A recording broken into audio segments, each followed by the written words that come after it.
Hello students, today we are starting our ongoing content of the political science and our content is related to the crisis of democratic order. So as per our content, we have read in the previous video, that is what was the consequences of the emergency in 1975 at the time of Prime Minister Indira Gandhi. So on that time the Prime Minister have used the most of power, that is the rolling system. As per you have remembered that whenever the president rule was imposed in an area, in a country, the all union power has situated into the Prime Minister. Clear? So whenever the situations related to this emergency, so what kind of changes we have seen? Just like if you remember that we have noticed that some newspapers have denied the censorship, magazines were closed, some persons opposition persons put in the jail. Clear? So many kind of situation which was not favor the present government. So they have opposed to the system of democratic order. But it is not enough for the answer of this question. So we are taking much more disadvantage of the emergency, and that is the amendment process. Amendment process. यहाँ पर अगर हम बात करें तो एक हमारे यहाँ पर सबसे बड़ा अमेंडमेंट हुआ था, that is the 42nd amendment. कौन से ईयर में हुआ है 42nd अमेंडमेंट? 76, 1976. क्लियर? 42वां संशोधन इसे हम कहते हैं, जो कि सबसे बड़ा संशोधन था. अब आपके टॉपिक में अगर हम बात करें कि parliament also many new changes, parliament में बहुत सारे नए चेंजेस आए थे to the constitution to backward the ruling Allahabad court to the Indira Gandhi case. आपको पता है इंदिरा गांधी के ऊपर केस कौन सी कोर्ट में हुआ था? इलाहाबाद कोर्ट में. और कोर्ट करने वाले जो पर्सन थे वो थे जगमोहन सिंह. ठीक है.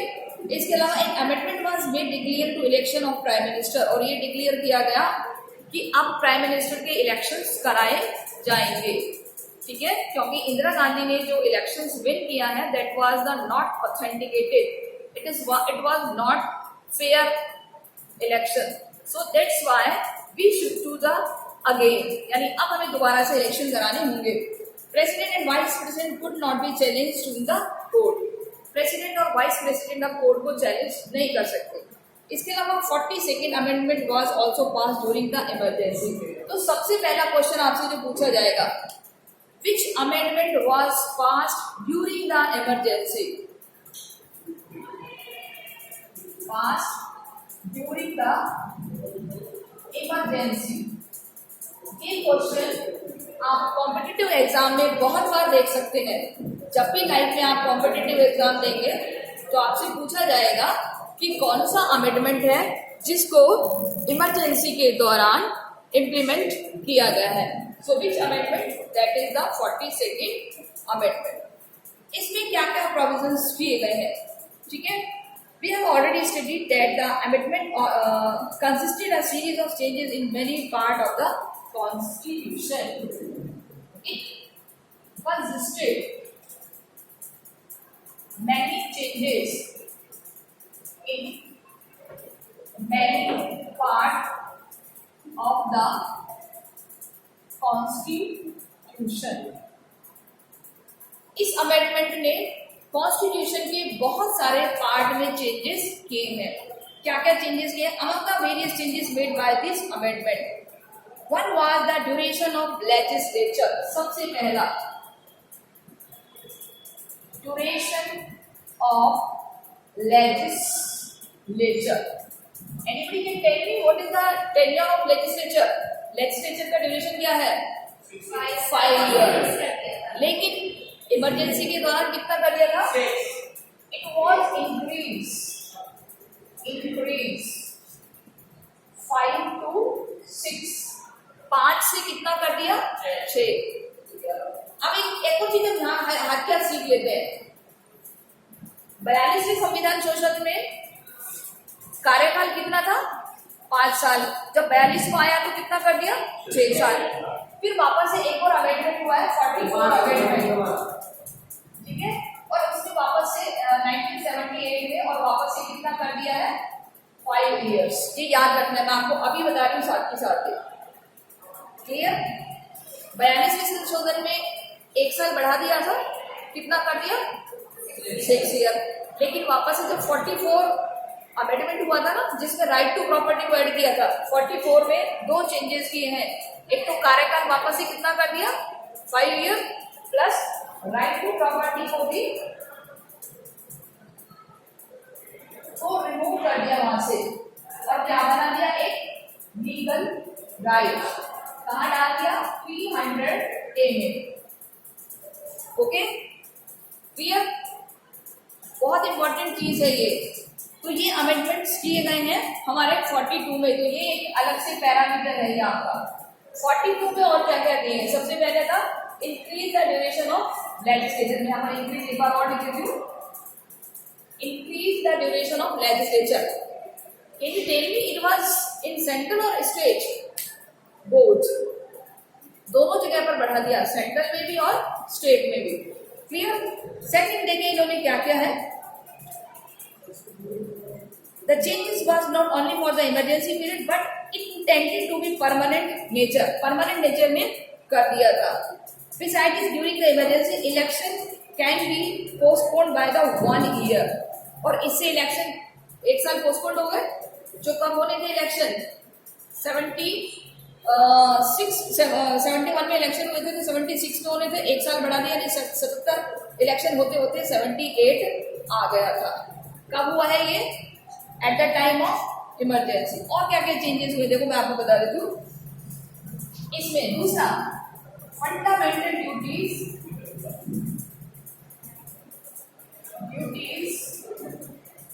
were included in the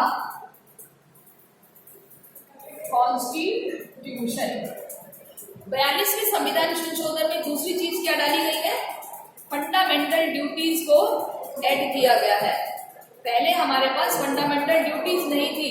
क्या नहीं थी, फंडामेंटल राइट्स थे, लेकिन फंडामेंटल ड्यूटीज कब डाली गई है, 42 अमेंडमेंट में 1976 में। और इसको एक कमेटी ने रिकमेंड किया था, सरदार स्वर्ण सिंह कमेटी। कौन सी कमेटी के कहने पर हमने ये डाला है कि भाई जब हम लोगों को फंडामेंटल राइट दे रहे हैं तो लोगों की भी तो ड्यूटी है ना देश के प्रति कुछ काम करने की। तो कौन सी संविधान संशोधन में फंडामेंटल ड्यूटीज को ऐड किया गया है, 42nd अमेंडमेंट में। किसके कहने पर, सरदार स्वर्ण सिंह कमेटी के कहने पर। जब आप कभी जीके का एग्जाम देंगे, मैं आपको फिर कह रही हूँ, यही क्वेश्चन आपके जीके के रूप में आते हैं। And it is a very good fortunate to you that is कि आप इनके कॉन्टेक्ट में है। बहुत ध्यान से सुनिए ये चीज, आपसे पूछा जा सकता है, describe the amendment which occur in the 42 amendment 1976। तीसरा चेंज क्या हुआ है, देखिए, change in preamble.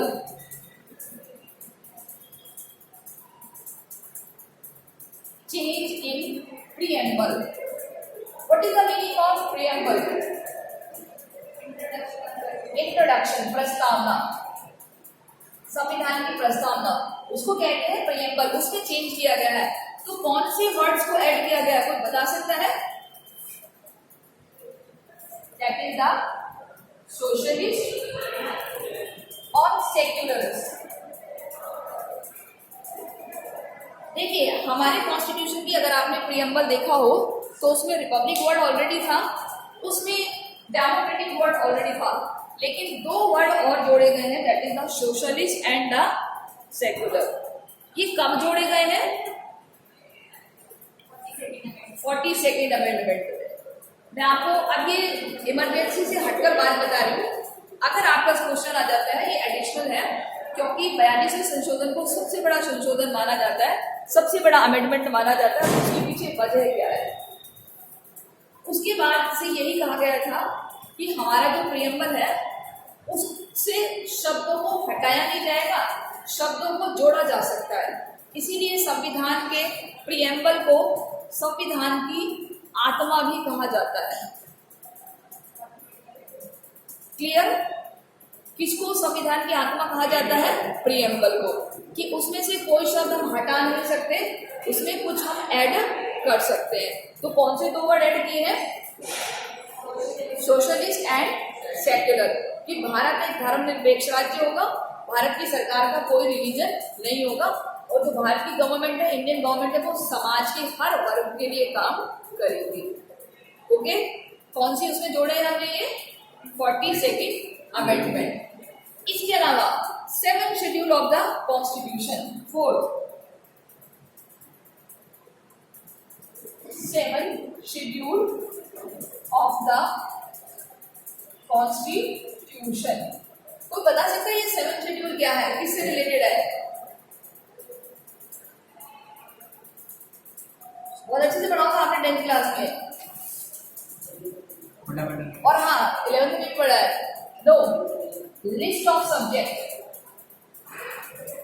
List of subject, इसको हम हिस्ट्री में कल पढ़ेंगे, लिस्ट ऑफ सब्जेक्ट को, 7th शेड्यूल को। What is the meaning of list of subject? Anyone can tell me?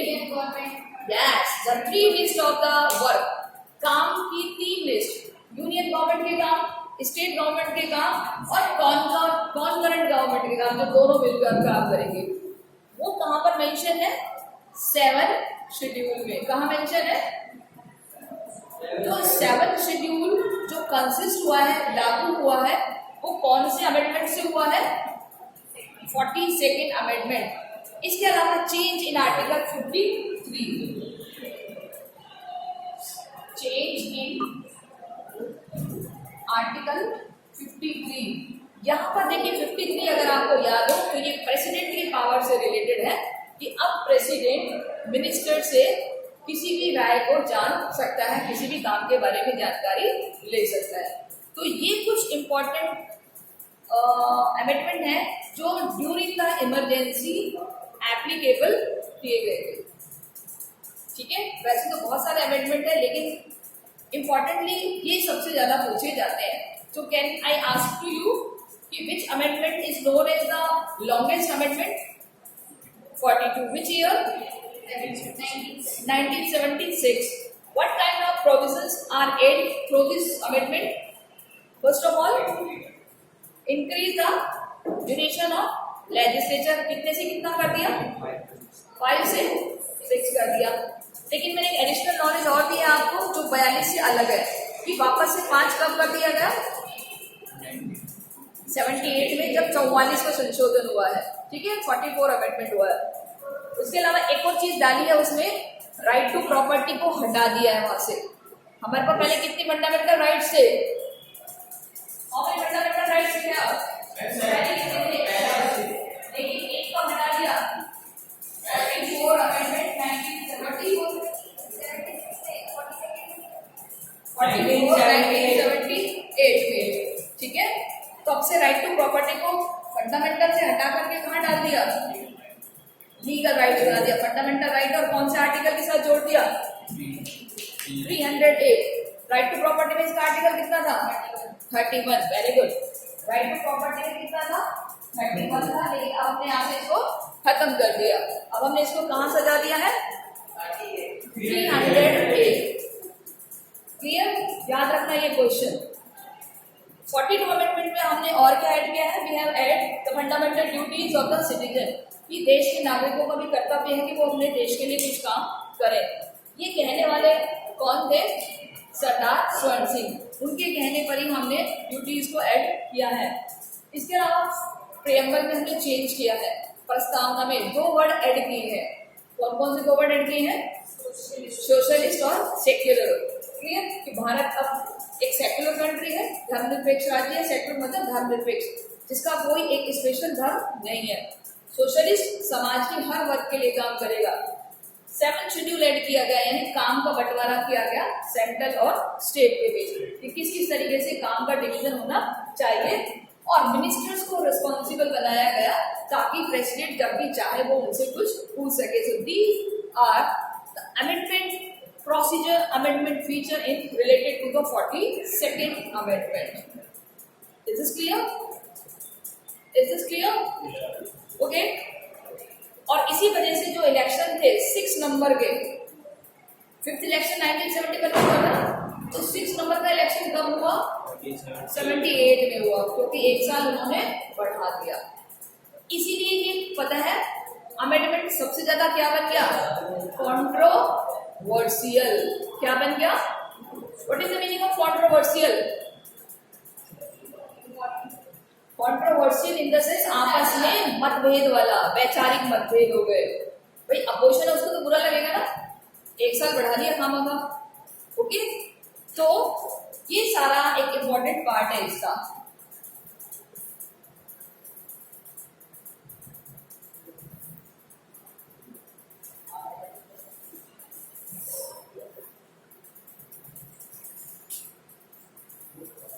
Next we are taking the controversies regarding emergency.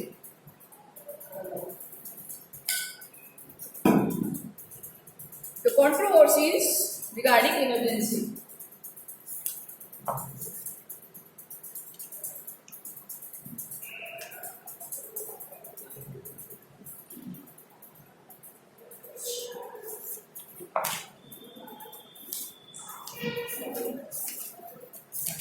Emergency के regarding कब हुआ है इमरजेंसी? तो उसमें कौन कौन से पॉइंट्स है जिसके बनस्पत एक कंट्रोवर्शियल एपिसोड माना जाता है इसको इंडियन पॉलिटिक्स में? अब देखिए यहाँ पर आपसे एक क्वेश्चन भी पूछा जा सकता है, emergency period is known as the main controversial period या एपिसोड। क्यों माना जाता है? एक वैचारिक मतभेद का एपिसोड क्यों माना जाता है इमरजेंसी को? क्वेश्चन समझ में आ गया कि जो इमरजेंसी थी ना 1975 में, जो किसने लगाई थी? इंदिरा गांधी ने। उस इमरजेंसी को सबसे कंट्रोवर्शियल क्यों माना जाता है? सबसे ज्यादा मतभेद वाला क्यों माना जाता है? क्लियर? तो इसके 2 पॉइंट दिए हुए हैं। पहली बार इस तरीके से पहली बार लगी थी इमरजेंसी, ठीक है, गवर्नमेंट का। सबसे पहला reason, one reason that there is a differing viewpoint about the need to declare emergency. आपकी बुक में भी दिया हुआ है, आप इसको अंडरलाइन कर सकते हो कि there are different view